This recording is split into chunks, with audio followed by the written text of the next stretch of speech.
Today I'm going to talk about boundaries, and these happen naturally from the womb, where the mother holds the baby as a healthy root, a newborn baby. So mommies must hold their newborn babies like a womb, and we call it skin to skin, or just being completely calm.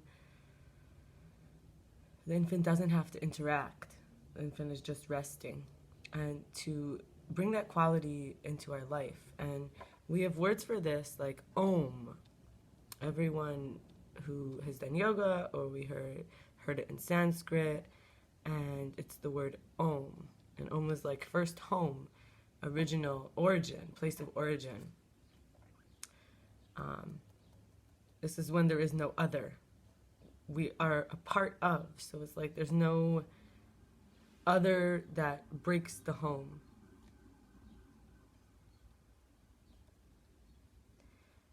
And alma mater is other mother. This is teacher. So teacher is so other is in mother. And teacher here is in mother, and we call it like the mother wound, having no other breaking the home. So the mother wound and breaking the bond of the womb. And this is in Hebrew we say shalom is peace, but it's the home, and then makom is a place, but it's a home. Makom is the space to reside in, and shalom is like the peace you can dwell in. They're like homes. These are states of being. So maybe I'll talk a little bit about what Teal Swan says about boundaries. And this is when there's no other that's a problem. There's others, but we are othering ourselves first. So this is about not othering ourself, whatever other is. So this is the idea of whatever other is. So she talks about, and you can find her stuff on YouTube. She's excellent, and she's had her own appearance transformation over the years, but there's still that really good sense of like homemade chicken soup wisdom, with her. So she says, say no and mean it. Say yes and mean it. Say no without guilt. Say yes without guilt. And these have to do with right and wrong. Boundaries are between right and wrong, and likes and dislikes. This is where we have boundaries.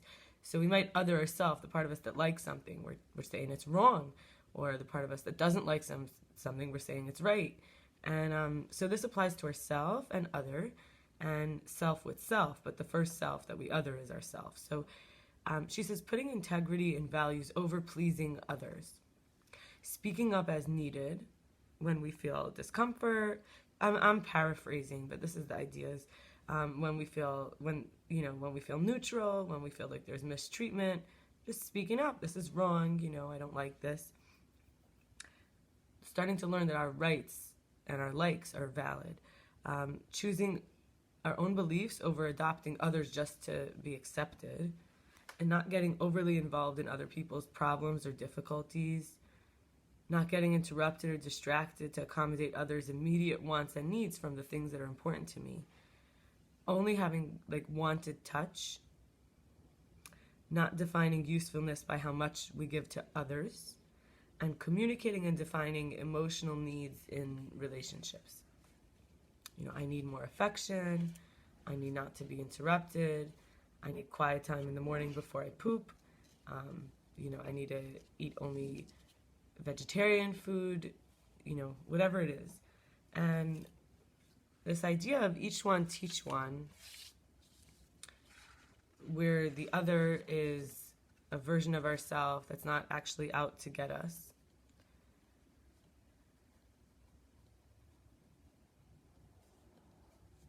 It's like the siblings from one mother. And so we can start to learn from each other as we all come from this mother, and we stop othering. We say, oh, this is another version of this home, this way of being. So a friend of mine does tarot cards, and she did a reading for me.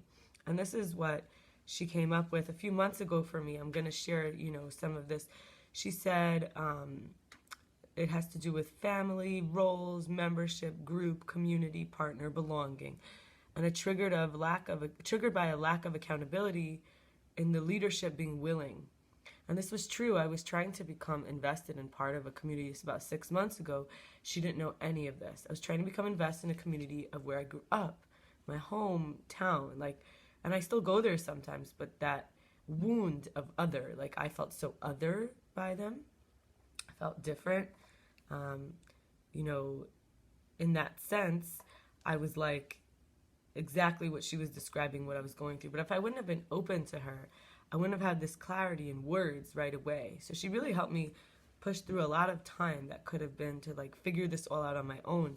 And she said there's a lot of overly mental energy which comes from overthinking instead of stepping into the self, the power of play and choosing my personal joy and finding creative answers by valuing myself.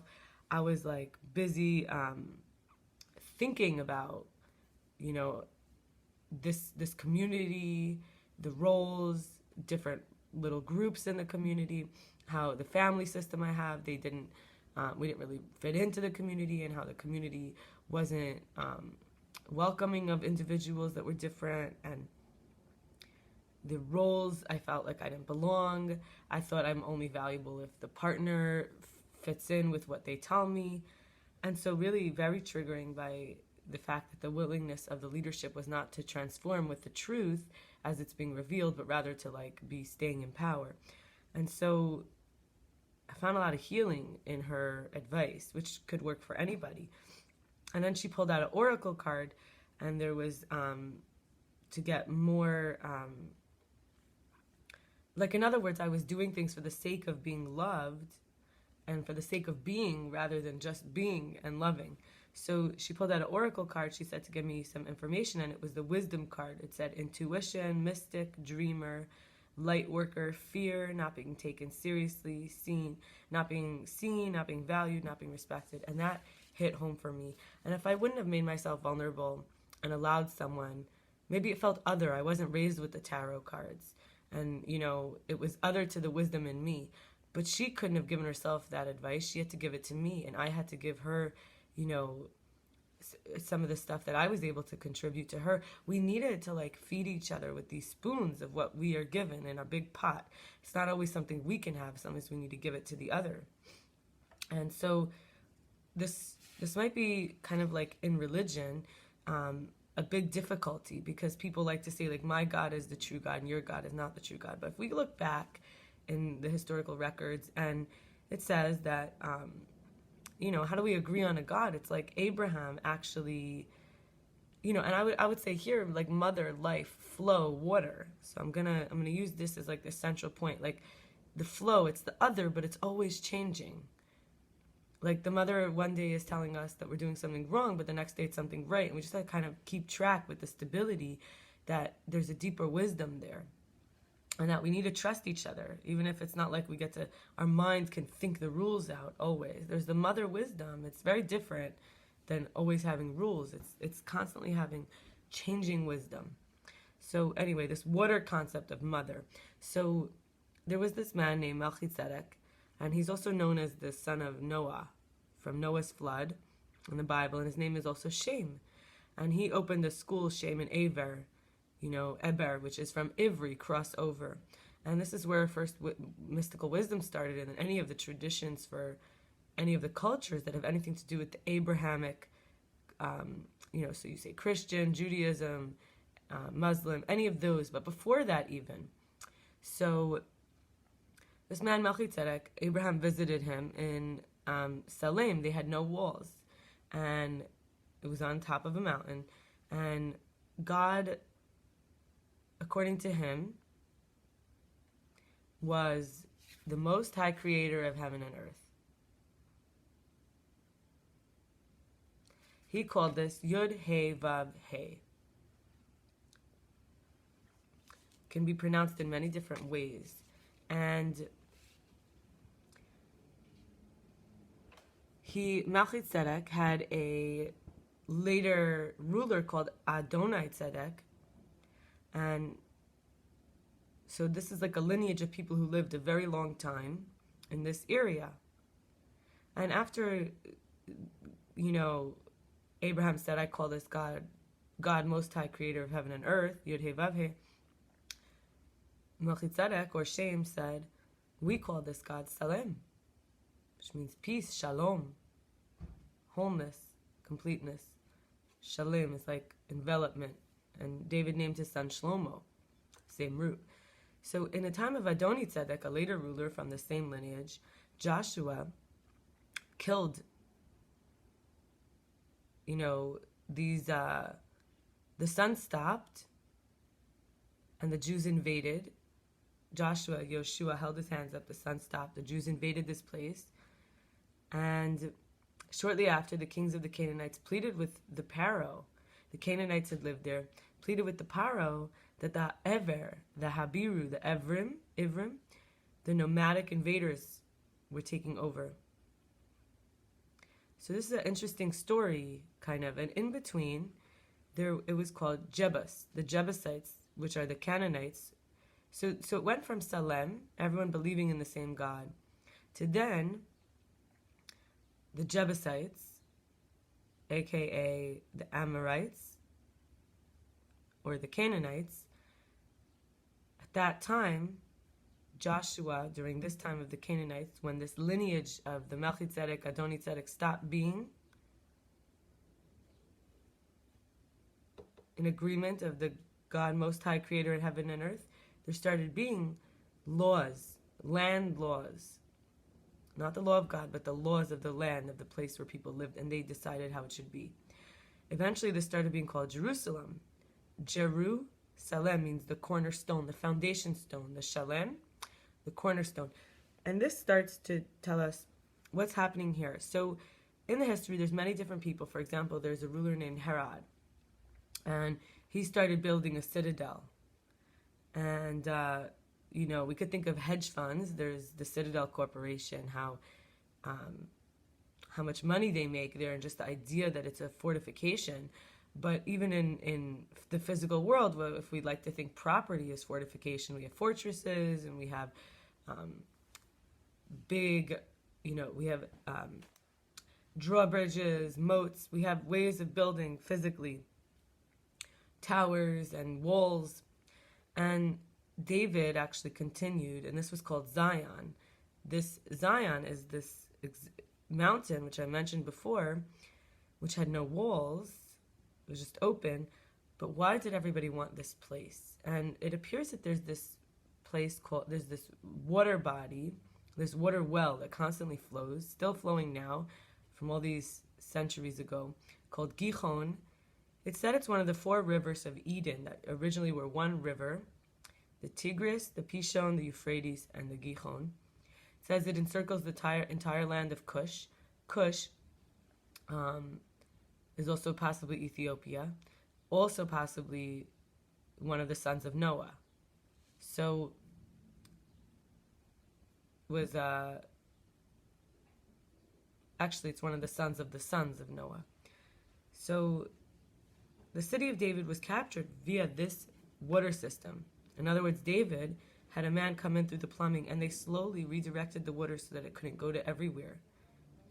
And they overtook this, the canal, and this place called the Ophel, which was it's like an area on the top of the fortress, but also in a very, very perfect location kind of for seeing everything. And this place called Salem became Jebus, became Jerusalem, became the city of David. And it's good for us to think about what it might be like if we stopped needing to own God or the rules or the power. And, the womb where this water was coming from, of the earth, maybe looking at it rather than exploiting it for the sake of power, but using this constant flow as a way to get back to the source, the Garden of Eden. And I wrote a poem which I'd like to share. It's called Earth University. We all heal together, beyond time. Loss transforms us, opens us. The trees we are, leaders. Roots in love, not knowledge. Not hoarding, not Amazon packages. Branches well above for truth. Seeking light without self-consciousness. Father, mother, child, we are so precious. Imagination for hope or fantasy for escape. Lines or circles, action or momentum. Attention is valuable. It is what it is looking for. Let's stop making waste for others to clean up. Your past self is begging. Your future self has enough. Arrive, what can you find? If not, what's lost? Find the loser, finders keepers. No one is seeking you through the phone. No one is trapped inside the phone. What is worth the time, the space, the following? Follow the leader. Vote freedom. Are you ready to serve? Wishing you deeper relationship with the power that you have already, with the boundaries you have already, unifying with the other that is possible when we feel at home in ourselves.